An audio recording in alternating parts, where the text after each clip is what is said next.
waxaana wanaagsan idil ahaantiinba saaxiibayaal daawadayaal meel kasta waa joogtaan kusoo dhawaada barnaamijkan oo aad toddobaad walba hadahan oo kale aad noogaga barateen barnaamijkan caawa waa uu ka duwan yahay barnaamijyadii hore dabcan waxaa laga yaabaa in badani muddooyinkanba aadan igu baranina inaan ka hadlo arrimaha siyaasadda arrimaha kala duwan haddii aan lahayd dhinacyada dhaqaale ee dalkeena Soomaaliya laakiin inta badan aan xoogga saari jiray arrimaha bulshada gaar ahaan qurbo joogta Soomaaliyeed laakiin maanta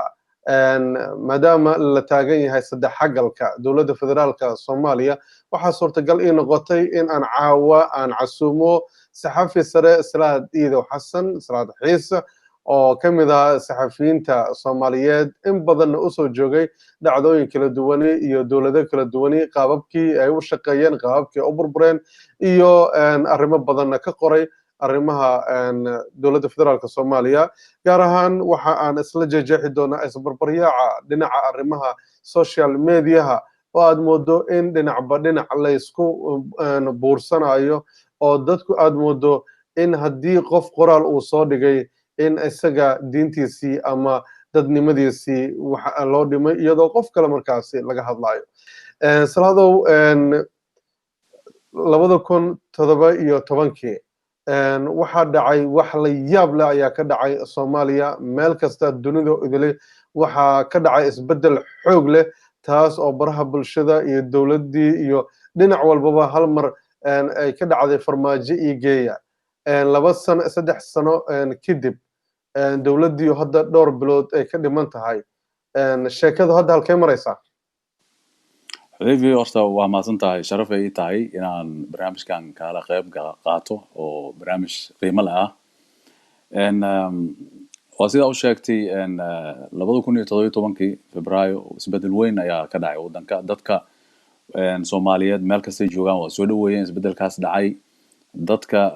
muddo dheer ay ku soo jireen dawlad la'aan iyo mataqaana ay sheeg dawlado iska dambeeyay laakiin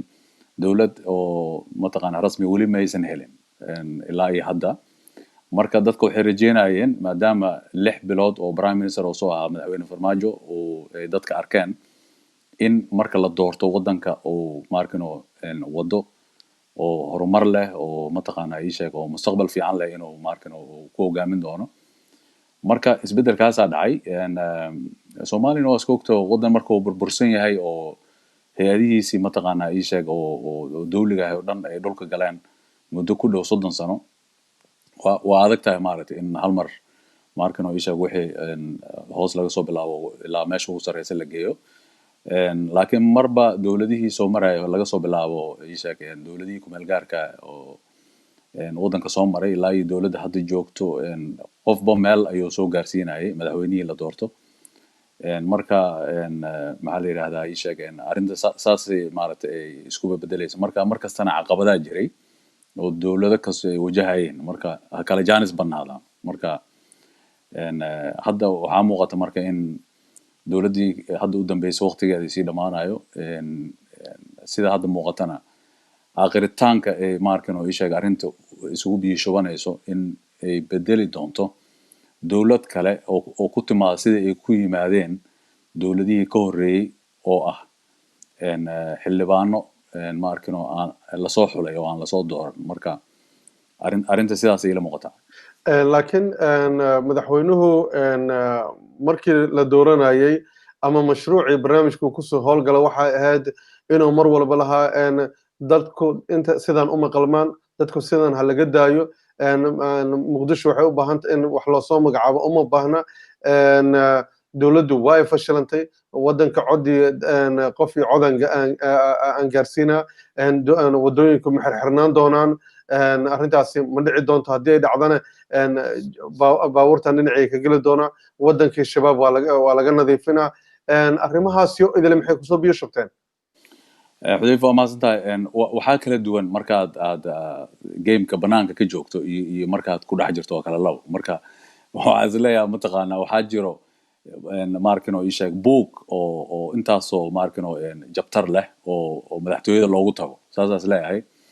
oo aad ku bedelanayso midkaa wadatay oo dadka u sheegtay oo aad dhahaysay webiyo malabaan soo jeexayaa halkaanaan ka dhacaya markaad tagtid ha noqdaan international community caqabada ka yimaado ha noqdaan kuwa gudaha oo markano ii sheegeen iyo waddanka hoos ka jaantaa rogana nidaamkan 4.5 ka oo waa laga baxaa la yidhahdaa laakiin maaragtay nidaamkan qaab qaybsiga qabiilka oo markano ii sheegeen oo asii naftirkiisa caqabada ah oo qofkii iska arki waayo dowladda midiyihiisa subag marsanayo dhinaca fadhiisanayo dhinaca kale kasoo jeesanayo waxyaabahaas oo dhan waxay ahayn caqabado markano ii sheeg oo ka horgudbanaan karo inuu siduu u fikirayay oo u dhaqmo marka waa la isdhihi karaa marka madaxweyne kasta oo markano ii sheeg oo isi soo sharaxo wuxuu la yimaadaa siyaasado oo markano ii sheeg bisil oo markii ay khudbooyinka jeedinayaan dadka u guuxi karaan la dhihi karo ninkan haddii la doorto waxbuu qabanaya laakiin markii kursiga yimaado waxay noqotaa markano ii sheeg wax dadka la yaabaa ninkii maxaa ku dhacay maxay yihiin waxa isbedelay su-aalahaas waa la isweydiiyaa waa su-aasha hadda iweydiinayso kale marka waxyaabahaas waxay la mid yihiin marka waxyaabaha markano ii sheeg aan ilaa iyo hadda u la'nahay in mataqaana ii sheeg madaxdayna ay ka dhabeeyaan waxa ay ballan qaadaan intaysan kursiga ku fadhiisan aad iyo aad saladow waa tahay marka hadda dowladdii marka laysbarbar dhigo dowladihii ka horreeyey dadku waxa inta badan ay yiraahdaan dowladdan waxa ay aad ugu fiican tahay dhinaca mushaarkii shaqaalihii in la bixinayo ciidankii in maxay mushaarkoodii la siiyey ra'iisul wasaarihii iyo madaxweynihii aysan iskhilaafin taas ay kaga duwan tahay dowladihii hore arrimahaasi maxaa ku dari lahayd walaa horta wax walba horta markii wataan ku dhahay dowlad kasta oo meel ay wax soo gaarsiinaysay marka dowladdii ka faa'iidaysato wixii aysan sameyn dowladda ka horreysay waa wax fiican waayo laga rabo haddaysan sameyna waxay lamid noqonaya untii hore marka arrimahaas mushaarka iyo mataqaana ciidanka in markino ii sheego oo la tiro koobo ay yeeshaan mataqaana ii sheeg roll numbers waxaas la raaco oo aysan wixii jaantaa rogan u noqonin in mataqaana madaxweynaha iyo barnaamijka waxaas oo dhan sababay ku imaadeen haddaan soo qaadano madaxweynaha iyo ra'iisul wasaaraha inay muddo isla shaqaynayaan halka kuwii hore ay isku dhici jireen oo laga soo bilaabo cabdiqaasim dowlad kasta 3 prime minister ay yeelatay aad iyo tan inay isla dhamaysanayaan waxaa keenayo waxa waaye code of conductiga ay la yimaadeen ama dhaqanka oo xafiisyadooda iyo waxa ayaga ay ku heshiiyeen oo ah inayna isqabsanin ay isu daayaan markano ii sheeg howlaha dowladeed iyo in xukuumaddan naftirkeeda taas oo aan isleeyahay prime ministerka madaxweynaha hoos ayay ugu wada hadleen in markano ii sheeg ay yihiin xukuumadda wasiiradeeda double agencies oo baarlamaankana ku jiro xukuumaddana ku jiro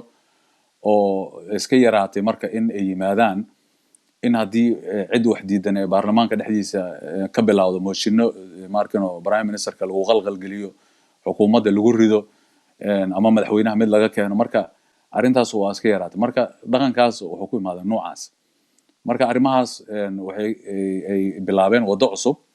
oo aan isleeyahay xataa haddii dowladdan meesha ka baxdo ay madax kala timaado waa mid ay kusii dayan karaan because waxaa yaraaday markano laakiin marka si loo fiiriyo dowladdii ka horreysay oo kale xasan sheekh ra'iisul wasaareyaal badan ba ha isqabteen madaxweynuhu iyo guddoomiye baarlamaanka waa isla dhammaysteen laakiin ma isdhihi kartaa isbeddelkan dhinacaasna waa ku jiro halkan markii la yimaadina iyagoo bilo dhisan ayay guddoomiye baarlamaanka isku dhaceen guddoomiyaha baarlamaanka inta badan dhibaatada ma ahayn laakiin prime ministerada iyo madaxweynayaasha ayaa isqabanayay waxaana keenayo dastuurka kumeel gaarka waddanka u yaalo ayaa qof kasto si oo u macnayna hadday isqabtaan laba kuwii hore haddaa aragtid madaxweynahan wuxuu leeyahay awoodda sharciga ay siinayso prime minister sidoo kale marka maxaa la yidhaha arrintaas marka waxay wiiqaysaa marka sii socoshada dowladda markay timaado arrintan hadda aan soo qaado ah guddoomiyaha baarlamaanka oo kale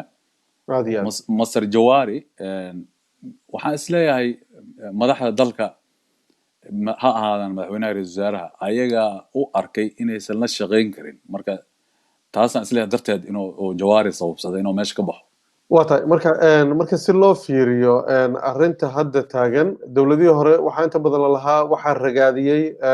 xukuumad la ridaayo mooshinno jireen waxaad moodaa 3 sano iyo washiiga hadda lasoo dhaafay mooshinno ma aysan jirin waa ay yaraayeen xukuumaddu khilaaf iyo madaxtooyada ma soo dhexgelin oo ra-iisul wasaaruhu iyo madaxweynuhu waa wada shaqaynayeen haddana sidaasay tahay adeegii la filayay ma uusan qabsoomin maxay kula tahay marka taa bilaaga kuu sheegay waxa waaye waddanka markuu fadqalalo iyo dhibaato iyo kusoo jiray waxa waaye waa adag tahay wax badan in la qabto marka laakiin waxay haysteen madaxda hadda joogtahay jaanis aysan helin kuwii ka horey oo ah xukuumad ay isku dubariteen oo wasiiradooda iyo dhammaantood iyo ku-xigeenadooda wasiir dowlayaashooda ay samcan wadaacan leeyihiin waxa ay madaxdooda yidhaahdaan oo meeshaasna marka baarlamaanka xataa mooshiga laga gey karin because wuxuu u baahan yahay kooran buu wuxuu u baahan yahay baarlamaanka marka haddii xukuumaddii oo wasiirada ku-xigeenadii iyo wasiir dowlayaashii iyo kuwo kaleeto baarlamaanka ku jiro oo baro farmaajo iyo khayra ah arrintaas marka waxay keenaysaa in meeshaas mooshin ka baxo horta in mooshin laga keeno marka dhinaca kale waxay marka in haddii maadaama taas jirin inay usoo jeestaan maxaa la yidhahdaa ii sheeg in oo waxqabad iyo waxaas arrimo badan waxaa jiro arrimaha bulshada u badan caafimaadka ha noqoto waxbarashada biyo nadiifa waxyaaba fara badanaa jiro marka oo ilaa hadda aan la taabanin maaragtay lacag deena la cafiyey mushaara la bixiyo waxaas ayaa la sheegay inta badan economy ayay intaas ku laalaabanaysaa laakiin arrimahan kaleeto caafimaadka iyo waxbarashada iyo biyo nadiifa dadka helaan iyo maarkin oo isha waxyaabaha aasiga ah waayo oo dadka u baahan yihiin maarkin oo dadka nugul oo maaragtay isha oo muwaadiniinta laakiin arrinta muhiimka waxay tahay salaado baraha bulshada waxyaabaha la yaab kale oo ka dhaca waxaa ka mid ah marka aad tiraahdo dowladdu waa inay intaa wax ka qabataa dowladdu waa inay meel hebel wax ka qabataa markaad tirahdid qof baa kusoo jawaabayo ama dowladda ka tirsan ama qof kale oo taageero ah waxa uu ku leeyahay xukuumaddii hore waxba kama qaban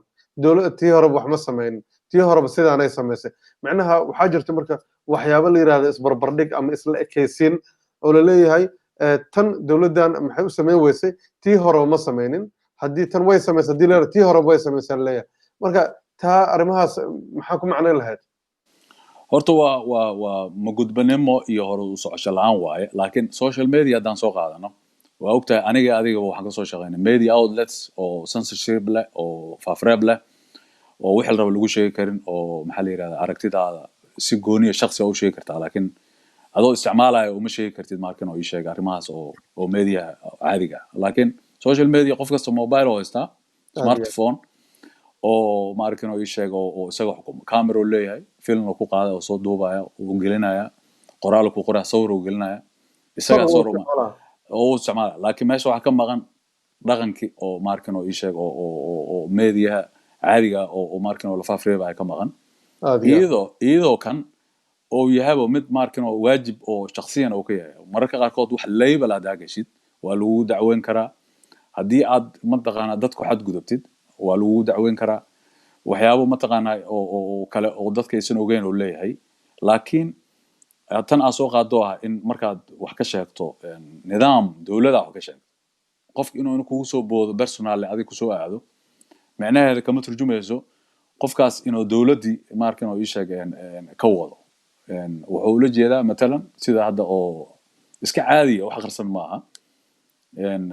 madaxweynaha wax ka sheegtay inuu dad waa jiraan taageersan laakiin dad oo qaab oo reernimo iyo waxaas u difaacayo inay kugu soo boodaan prime minister sidoo kale laakiin saas maaha dowladnimada waa nidaam qofkan uu xumaan karaa adiga iyo aniga waa wada leenaha dowladda laakiin waa la sheegi karaa wixii qaldan macnaheeda maahan in magacyo la isku bixiyo oo mataqaanaa ii sheeg oo la isku level gareeyo la yidhaha ma sida hadda waddan gudihiis dadka jooga inta qaran dumis qaran diid dadkii markin oo ii sheeg qobiya qac ku jiray oo markin oo ii sheeg cayayaan baraha bulsho wax badanaa la isku isticmaalaa marka arrimahaas oo dhan maaha wax markin oo ii sheeg oo waa hadli karaa waxaan haystaa social media laakiin qaabkii saxda uma isticmaalo si fiican marka maxaa la gudboon marka dadka Soomaaliyeed dad badan laga yaabaa inay ku daawanayaan ama ku dhageysanayaan oo isticmaala baraha bulshada si qaldan oo isticmaalo ama si toos ah oo isticmaalo iyagoo ku talagal ah oo isticmaala farfar ku taagta ah wallahi horta waa qof iyo mas'uuliyadiisu waaye meeshaan anshaxa jiro dhaqana jiro qof ka fiican ma jiro mararka qaarkood waxyaaba cajiibka waxa waaye arkaysid in qof personaale magaciisa inuu sheego oo si marka meel ka dhaca u caynaayo u aflagaadeynayo qofkii mausan arkin waxaa laga yaabaa qofkaas inuu soo aqoon shakhsiyadiisa oo loo sheego marka waxyaabaha la gudboon waxay tahay dadka isticmaalaya baraha bulshada inay u isticmaalaan sida wanaagsan inay u isticmaalaan wax lagu dhisi karo qofka xataa markin oo ii sheeg hadduu wax sheego aragtidiisa asaa iskale marka inaa markin oo lagu mucaaradin oo haddee tahay mid oo wax ku dhisaayo haddii kalena la hoga tusaale le orniyo saan aa leedahay laakiin ma kula tahay inay saan jirto ama saan ka fiican tahay waa tahay salaadow dowladdu hadda waxay taagan tahay isgoys sida aad sheegtay hordhacaaga ku sheegtay isgoyskan ay taagan tahay dad badan hadda warar guuxana way soo baxayaan waxay leeyihiin madaxtooyada iyo xafiiska ra-iisul wasaaruhu iskuma wanaagsana qaabkee doorasho u dhacaysaa doorasho coda ma dhici doontaa ma sidii hore lagu laaban doonaa marxaladda hadda lagu jiro ama coronavirus ka ahaato inkastoo laga gudbi doono hadduu alla usar la ogolaado dowladdu ma ku darsan doontaa mise doorasho ma dhici doonto halkee lagu gudbi karaa isleeda hadda isgoyska la taagan yahay bal naga dhaqaaji horta ani horta horta doorasho ereyga lalahay horta maba qabin doorasho waxaa la yidhahdaa dadka markay doorasho u dareerayaan wax dooranayaan xulasho waxa lalahay dhacay macnaheedu waxaa waaye dadaa markin oo ii sheegeen odayaal oo ka socda maamul goboleedaha sida loo wado aad iyo aad oo sidii 50+1 ka ahaayoo kale camal ayaa loo soo xulayaa baarlamaanka imaanayaan markaas xildhibaano lasoo xulay ayaa madaxweyne dooranaya marka doorashadii oo dadka u dareerayeen oo dadka wax soo dooranayeen maaha wax baaqanayo iyo maaha taas ku darsi mustaqbalka aan u dhaafno international community waa joogaa inkastoo ayaga naftikooda hadda ay haystaan markin oo wadamadii international community caqabado oo cudurkan oo coronaviruska oo adduunka faraha baan ku hayo ay haystaan marka waa iska dhici kartaa technically idoo cudur jirin xataa dowladdan markii la dooranayay way la dhaaftay dowladda xasan sheekh ilaa iyo waxay soo gaartay sanadka kale technically waa ku darsami karaa muddo intee la ekaataba laakiin taas waaye arrinta kale oo ku saabsan isgoyska oo dowladda hadda ay marayso ayaga uguma horeyaan markii madax kasto si ay isu fahansan yihiinba markii la soo gaaro xiliyadan oo kale oo transitionka waddanka uu galaya kala guurka waxaa dhacdo in mataqaana ay isku xumaadaan wax kalena maahan waa transitionka meesha nooga gudbayo iyadoo ay imaan karto soo noqosho loo galo mataqaana qofka inuu madaxtinimada kusoo noqdo ama prime minister oo kale ama si naftigiisa inuu rabo inuu madaxweyne noqdo marka fiiri xasan sheekh kii u dambeeyey oo prime minister u dambeeyey cumar cabdishiid beri ugu dambeeyey iskuma fiicna madaxweynuhu joogo Washington oo Ruushka Moscow joogo which is totally unbelievable because laba dowlad oo shaqo isku lahayn labada madax ugu sareysa ma kala tigi karaan hal mar kadibna waa ogeyn hadalladii media isku marinayeen kasoo tag sheekh shariif iyo cabdiweli gaas waa ogeed wuxuu u kaambangareynaya markii u dambeysay sheekh shariif inuu meesha ka baxo we need a change oo atoo lahaa kasii tag dowladdii kasii horeysay nuur cadde iyo markin oo ii sheegeen cabdullahi meesha u dambeeyay allah u naxariista labadaba waa ogeed kasii tag cabdiqaasim xasan abshir oo u dirsaday shirkii eldoret ayay isqabteen maxamed cabdi yuusuf oo ku bedela marka xiliyadan markii la gaaro waa iska caadi mataqaana ii sheeg inay dhacaan waxyaabo mataqaana ii sheeg oo mataqaana isqabsi oo madaxda marka weli wax soo baxay hadda ma hayno oo official ah laakiin hadday dhacdo wax lala yaabay maaha marka wata afartan sano ee dowladda jirtay ma isleedahay waa 4 sano oo qasaartay miya mas waa 4 sano oo faa'iido dalka iyo dadka Soomaaliyeed ay gaareen waay wala hadii oo waa qasaartay la yiraahdana waxaan nahay dad markin oo wax isugu toosnaayeen wax ka baabeen laakiin waxa isleeyahay waxbay isku dayayeen laakiin wixii la rabay lama qaban hadda waxyaabaha oo hadda aan ka dhawaajiyay oo caafimaadka iyo waxbarashada iyo waxyaabahaas ugu muhiimsan waxba lagama qaban hadda nabadgelyada ka waran nabadgelyada marka laga soo tago maxaa la yiraahdaa isha dilal marmar dhaco qaraxyadii badnaa ma dhacaan waxa keenayana waxa waaye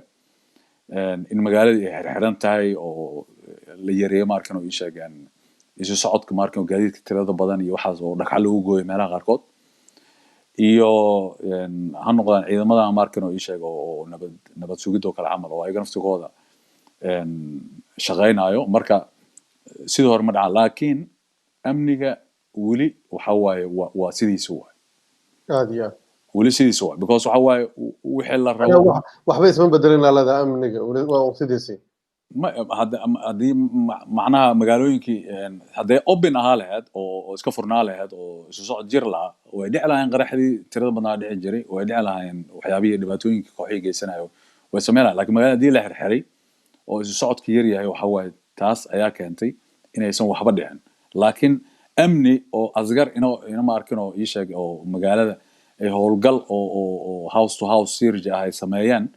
oo la fatashay oo amaan saas ku yimid ma waa gartay amaan road blocks ku yimid waaye oo wadooyinkii la xayiray oo isu socodka yar yahay oo noocaas oo ku yimid waaye oo mataqaanaa marka waa iyada naftigeedana waa fiican tahay maaragtay in dhinac marka laga fiiriyo because qarax inoo dhac dad ku dhintaan oo maaragtay isha wax fiican waxay leeyihiin salaada marka si loo fiiriyo noloshii dadkii la xanibay oo dadkii meydkooda ma qaadan karaan meelaha qaarkood oo iskuma soco karaan oo iyada taa laftirkeeda miyaanan la eegaynin taas dii waxa waa amniga marka badanaya marka haddii la dhaho hadda dowladdii mas-uuliyaddii qaaday marka micnaheeda marka waxa waaye way gabta soo maa marka ma xasilooni darre dhaqaale ay keenaysaa taas haddii dadka shaqayso waayaan soco waayaan marka xasilooni darre dhaqaale iyo xasilooni darro amni iyo mataqaanaa waxaasoo dhan isku meel ay soo galayaan marka qofkii hadduusan xasiloonayn dhaqaale ahaan uusan shaqaysan karin amni ma haysto aad iyo aad marka taa marka micnaheeda marka waxa ammaanka waxba lagama qaban waa macnaha haddaa fiirisid maxaa la yidhahdaa ii sheeg amniga haddii oo laga qaado dhagaxyadaas meelaha lagu gogooyo hadda way dhici karaan weli macnaheedu waxaa waaye lama cirib tirin iyadoo dhagaxyadan dhacaya salaado ayay qaraxyadii dhacayaan oo xitaa guddoomiye gobolka banaadir aqalkiisa loogu tagay xafiiskiisa shaqada marka dhagaxyada maxay tareen marka waa tan ku leeyahay because waa tan ku leeyahay lama baarin gurihii lama fatashin dadkii mataqaanaa magaalada xataa waxyaabaha oo anaga ma og tahay nidaam adduunkan ka mid nahay dowladnimo waa rabnaa waan ku riyoonaynaa laakiin nidaamkeeda saas kuma imaado wuxuu u baahan yahay hoosa laga soo bilaabo laakiin hoos ka soo bilaabadii mar kasta hoos ka soo bilaabadaan joognaa waxay ahayd in wax laga qabto mataqaanaa ii sheeg arrimahaas oo social serviceska in wax laga qabto ammaanka wax laga qabto laakiin dowlad kasta waxaa moodaa inay arrimahaas ku mashquuleen oo arrimo dibadda iyo mataqaanaa ii sheegeen arrimo oo markin oo ii sheeg oo deyman la cafiyey iyo waxyaabahaas laakiin arrimihii localka maxaa la yidhahdaa ii sheeg waa dowladda weli waxba kama hayso dad waxaa tiri marka madaxdu ay musharaxiinta yihiin qudbooyinka jeedinaya buugga ay haystaan buug kale ayaa loogu bedelaa marka madaxtooyada ay tagaan hadda marka sidee bay shacabku doonaan musharax kale hadduu yimaado lama siiyo buugga meesha ugu tagaan buug madaxtooyada yaalla madaxtooyada yaalla adaa hadda xudayfiya haddaa sharaxdo oo aad tiri obiyi ma labaan soo jeexaya haddaa madaxtooyada tagta buug kale ugu tagay because maxaan ku qoran marka buuggaas talada kaligaan ma lihin haddaa fiirisid haddaa deeqahan ciddii deeq ku siisa fiiri international community ka hadlaa aad iyo aad waxay ku yeelanaysaa madan input ay ku yeelanaya waxyaabaha oo waddanka aad ka samaynaysid hadday noqoto fiiri waxaa la biilaa mataqaanaa ii sheegeen hayadaha ammaanka kalaa lagaa kaabaa meelo badanaa lagaa kaabaa dowladdii marka dowlad oo budgetkeedii oo international community qayb kaga xiran yahay waxay fulinayso oo mataqaanaa budgetka la baasgaraynayo xukuumadda maraayo baarlamaanka maraayo waa budget qayb kamida lagula tashanayo maaragtay international community markan oo deeqbixiyaasha marka dowlad isku tashata ma waa tahay marka dowladda hadda mathalan kasoo qabo dowladda hadda oo madaxweynaha ka yahay madaxweyne farmaajo markii lagu wareejinayo xilka madaxda maamul goboleedyadii way wada joogeen sheekadu marka waxay ku socotay wada ogol kadibna sida tusbax go-ay oo kale ayay u kala furteen ilaa haddana waa isku imaalayeen madaxda qaarkood maamul goboleedyada qaarkood 4 sano kadib maxaa xal ah marka walaa afar sano kadib horta xal ma jiro waxa waaye hadda transition aan joognaa marka taan ku dhahay hadda meesha la aadi lahaa ayaa isgoos marka la soo istaago waa 4 wado ayaa soo galaysa marka afarta mid waa la fiirinaa marka ha marka tii la aadi lahaa la fiirinaa marka maamul goboleedyadii naftirkoodii iskuma fiicno marka oo maxaa la yidhahdaa isha wayna kala tageen waxay ku kala tageenna waxay ahayd waxaa la yidhi dadka geela dhaqda waxay dhahaan 2 owr kama wada doobiso hal xero marka madaxdii oo ayaga wadanka inay ka taliyaan oo rabaan maamul goboleed ayagana dhahayo buuqacada iyo meeshay joogaan inay ka taliyaan oo qabaan wasiirada dowladda leedahay kala camal waxaa jira wasiirka amniga Puntland wasiirka amniga Jubbaland wasiirka amniga oo Soomaaliya ducaale muxuu sameeyay deeq waad jiraan waa may marka taasnafska waxay tahay in lagu noqdo oo maamul goboleedyada sida regional autonomy ahaadaan laga dhaafo waxyaabaha ay la sheer gareynayaan dowladda oo international community xataa rabaan oo wali dual track policy inuu socdo aw malaysid oo la yiraahdo mataqaana ii sheeg maamul goboleedkiina ahaada laakiin dowladda dhexe ayaa wadanka ka talinaysa xogay wasiir dastuurkana laga bedelo dastuurkan waxaan u ogol xogayaal ay samaystaan oo kaliya sidaas oo kale in loo dhigo laakiin inuu noqdo wasiirka gaashaandhigga oo maarkin oo ii sheeg koonfur galbeed wasiirka gaashaandhigga oo dowladda federaalka muxuu qabanaa waa tahay marka dhinaca kale markaan fiirino madaxweynuhu wuxuu xoogga saaray intii uu joogay xiriirka geeska Afrika gaar ahaan Ethiopia iyo Eritrea Djibouti kuma jirto arrintaasi sidee kula muuqatay intii uu ka shaqeyn lahaa gudaha wadanka Soomaaliya misleedahay waa ay kaga habooneed intuu halka ka shaqeynayna gudaha Soomaaliya ka shaqeeyo والله horta Soomaaliga dhinaca kaliya kama imaanin wuxuu ka imaaday guud ahaan isbedel ka dhacay Ethiopia waa the luckiest man ever madaxweyne Farmaajo oo markan oo markuu xilka imaaday kadib ninkii oo haduu joogi lahaa waa aragtideeda oo ka horreeyay Abiy Ahmed maamul goboleedyada jaaniskooda way hayslahay oo inay markan oo ii sheeg ay infiltrant maxaa la yiraahdaa sheegay ku leeyihiin saameyn ku leeyihiin dowladda dhexe Abiy oo nabadoona yimid oo markan oo ina baxay dowladda ee dagaalama Eritrea la heshiiyay Suudaan tagay South Sudan dhex galay colaadeedii Masar tagay Kenya tagay xamar yimid ninkaas nabadoonka ayaa inta ugu badan horta maaragtay ii sheeg iskale marka way gaari karaan bilateral relations oo dowladda Soomaaliya iyo dowladda Ethiopia oo ninka nabadoonka dhinaciisa ka imaanaysa in macnaha dowladda dhexe wixii dowladda Ethiopia u baahan tahay iyada kala xiriirto toos arrintaas oo keeni karta marka in mataqaana ay sheeg dowladda ay markano ay aragto jaanis dowladda dhexe Soomaaliya inay aragto jaanis in maamul goboleedyada maadaama aysan arrimihii dibadda oo ay ka soo xirmeen inay iyada tusto marka inay tahay dowladda meelaha ay ayaga joogaan bir automatic dowladda Soomaaliya oo wadanka Soomaaliya oo inay xukunta ay ka talisaa marka caadiyan la yiraahdo inay markan oo ii sheeg ay tiraahdo waxa anaga dhahno ayaa raas Kamboni ilaa raas Xaseer ka soconay laakiin dhinaca kale markii loo fiiriyana dowladda Kenya waxaad moodaa inay caqabad kale iyadana noqotay oo haddii dhinacan uu sheekada ka xirmato dhinacan ay weli ka socotaa Kenya waxa yeelay waxa Kenya iyo Soomaaliya arrin oo xasaasi oo badda xuduudeeda ayaa u dhaxayso marka si kastaba sida Abiy Ahmed